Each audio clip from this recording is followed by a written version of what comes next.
Hello everyone. Now let's discuss about Reader response. In reader response, we have our definition, Author behind the reader response approach. advantages, and also we have the disadvantage. Example of the reader response approach. And lastly, we have the guide question. Do you want to know what is the definition of reader response? So, reader response criticism is a literary theory that focuses on how readers interpret and construct meaning from a work of literature.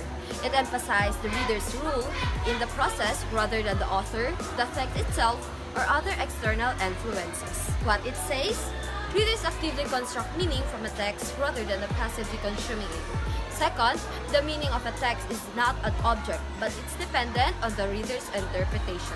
And lastly, reader's interpretation can change over time and from reader to reader. How it's applied?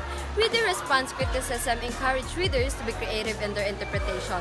Second, readers can consider how the text relates to their own interests, experience, and beliefs. Third, reader can use quotes from the text to illustrate their points. And lastly, readers can consider how the text important issues such as those related to their family, community, and faith tradition.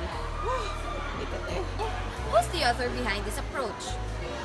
Louis Rosenblatt, American University professor. She is the best known as a researcher into teaching of literature. She is the most widely known for her reader response theory of literature neo-criticism held that authentic meanings of a piece of creative writing, a novel, stories, drama, and so on already with the text itself, requiring attention to the somewhat concealed yet objective truth.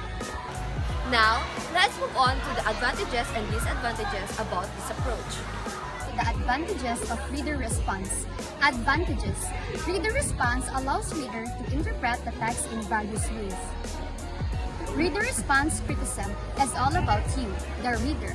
It says that the meaning of the text isn't just the author's intended, but also what you bring to it based on your experiences and perspective. So, two people can read the same story and get totally different meanings. It makes the reader more personal and allows the diverse interpretation.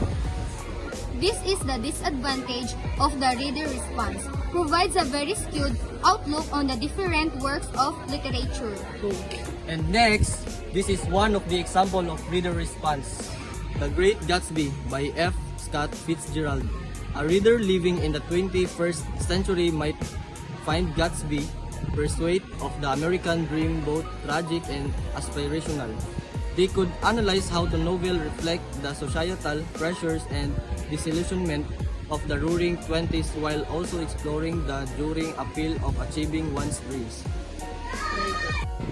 What personal experience or perspective do I bring to this text that shape my interpretation?